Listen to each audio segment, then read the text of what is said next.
Bonjour et bienvenue dans cette vidéo. Aujourd'hui, on va parler d'une histoire insolite en cartographie.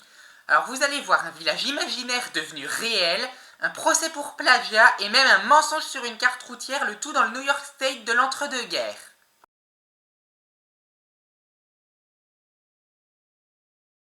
Les jeunes n'ont pas connu ça, mais avant l'apparition des cartes sur Internet, avant l'invention des satellites, des GPS et autres, pour faire une carte, il n'y avait pas d'autre choix que d'aller sur le terrain faire ses propres relevés. C'était une tâche longue, pénible, très coûteuse. Aussi, certains cartographes peu scrupuleux préféraient plagier d'autres cartes. Pour reconnaître les plagiaires, certains cartographes décidèrent de mettre sur leurs cartes ce qu'on a appelé des indications fantômes, c'est-à-dire des lieux mis sur une carte, mais qui n'existent pas dans la réalité. Bien sûr, ces indications ne sont jamais très visibles. Elles sont donc mises dans un coin paumé et l'élément inventé n'est jamais un énorme truc. C'est seulement un hameau, une tour en ruine, une grange. On n'a jamais inventé une ville entière, justement pour que les utilisateurs lambda de la carte ne remarquent pas la supercherie, puisque le but ce n'était pas de les piéger eux, mais de piéger d'autres cartographes. Si un jour un voyageur passe dans un coin où il y a ce genre d'indication, donc déjà comme l'endroit n'existe pas, ce n'est donc pas un endroit où il aurait cherché à aller, tout au plus pensera-t-il s'en servir comme d'un point de repère sur son itinéraire, et ne le voyant pas, en fait les gens croyaient juste qu'ils n'avaient pas fait suffisamment attention, mais en voyant d'autres points de repère sur leur carte et sur le terrain, ils voyaient bien qu'ils étaient sur la bonne route. L'auteur d'une carte, lui, savait très bien que son indication n'existait que sur sa carte. S'il la voyait sur une autre carte, cela signifiait donc que son auteur l'avait plagiée et qu'il n'était pas allé faire ses propres relevés.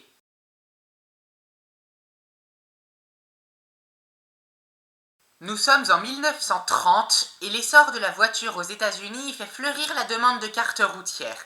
Les entreprises de cartographie s'adaptent et l'une d'elles, la General Drafting Corporation, que pour épargner mon accent nous allons appeler GDC, fait chaque année une carte routière de chaque État américain, qu'elle imprime ensuite à des milliers d'exemplaires qui finissent vendus sur les stations-service des aires d'autoroute.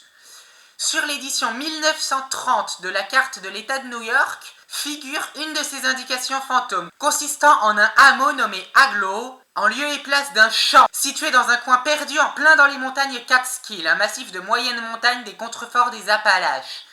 Ainsi, personne n'irait vérifier l'existence de ce hameau. Seuls les gens habitant dans les 2 ou 3 villages voisins pouvaient savoir qu'Agloe n'existait pas, et même ils peuvent aussi penser que le hameau a existé autrefois. Bref, le piège à plagiaire parfait. Des milliers de gens ont utilisé cette carte sans se douter une seule seconde qu'elle contenait une entrée fictive, l'écrasante majorité d'entre eux n'ayant même jamais mis les pieds dans ce coin perdu des Catskills. Mais un beau jour, un habitant du coin en possession de cette carte se dit « Ah, mais cet endroit s'appelle Agloe !»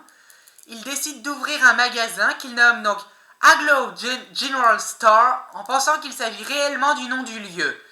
Un cartographe du nom de Rand McNally, qui travaille pour une entreprise concurrente de la JDC, voit cet endroit en faisant ses relevés et inscrit tout naturellement le nom de Agloe à cet endroit, ayant vu qu'il s'agissait du nom du lieu. Dès que les cartographes de la JDC virent la carte de Rand McNally, ils crurent à un plagiat, parce qu'ils voyaient Agloe, leur entrée fictive, sur une carte faite par un concurrent. La JDC a donc attaqué Rand McNally en justice.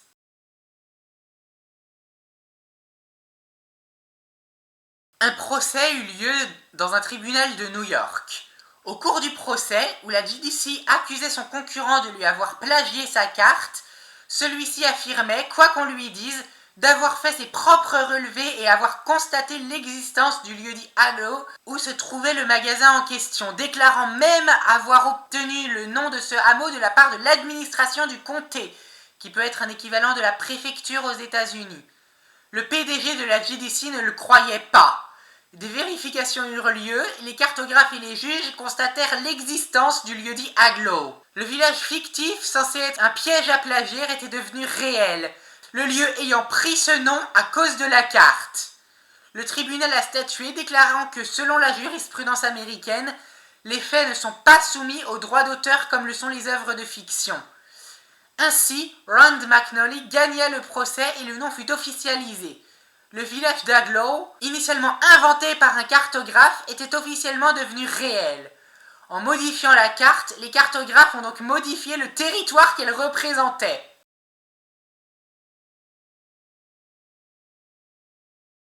Aujourd'hui, le magasin qui s'appelait Aglow General Store n'existe plus, mais il figure toujours sur Google Maps en tant qu'easter egg pour les initiés qui connaissent cette histoire. À l'emplacement supposé de ce hameau se trouvent aujourd'hui seulement quelques parcelles non construites, une ou deux granges désaffectées et quelques maisons. Ce hameau porte quand même le nom de l'entrée fictive en référence à cette histoire, puisque le lieu a pris ce nom, mais à part l'origine du nom, il s'agit d'un hameau comme un autre. Cette vidéo est à présent terminée, j'espère qu'elle vous aura plu. Si c'est le cas, n'hésitez pas à mettre un pouce bleu et un commentaire pour améliorer le référencement, à la partager sur les réseaux sociaux. Si vous avez carrément envie de soutenir financièrement la chaîne, le lien est dans la description.